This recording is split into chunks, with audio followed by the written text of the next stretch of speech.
নমস্কার। আজকে আমি আমার পছন্দের একটি রেসিপি বাটার পনির আপনাদের সাথে শেয়ার করছি। তার জন্য নারকেল, কাজু আর কয়েকটা লঙ্কা। এবার পনির নিলাম বাটার তোমাস। নারকেল লঙ্কাগুলো একটু পেস্ট করে নিলাম। কড়াই একটু তেল দিয়ে তাতে মেথি ফোড়ন দিলাম।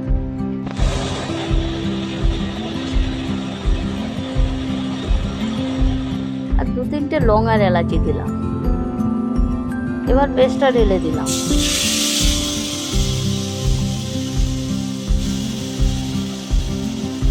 কিছুক্ষণ নাড়াচাড়া করে তাতে নুন দিলাম, কিন্তু নুনটা পরিমাণ মতোই দিতে হবে, কারণ বাটারেও নুন থাকে। সামান্য একটু হলুদ দিলাম, যেটা অপশনাল, আপনারা দিলেও পারেন না দিলেও পারেন। আমি দিই। ওই বাটি দিয়ে 1 বাটি জল দিলাম। এবার একটু চিনি দিলাম, যেটা খুব দরকার, কারণ নিরামিষে একটু চিনি না দিলে ওটা টেস্টই বাড়ে না। এবার ঢাকনা একটা দিয়ে দিলাম 5 মিনিটের জন্য। ঢাকাটা খুলে এবার কাঁচা পনির দিয়ে দিলাম। আমি কাঁচাই দিই, কারণ কাঁচা পনিরটাই আমার ভালো লাগে দিতে। এবার কাসুরি মেথি দিয়ে বেশি করে একটু বাটার দিয়ে দিলাম, যেটা মেন স্টার।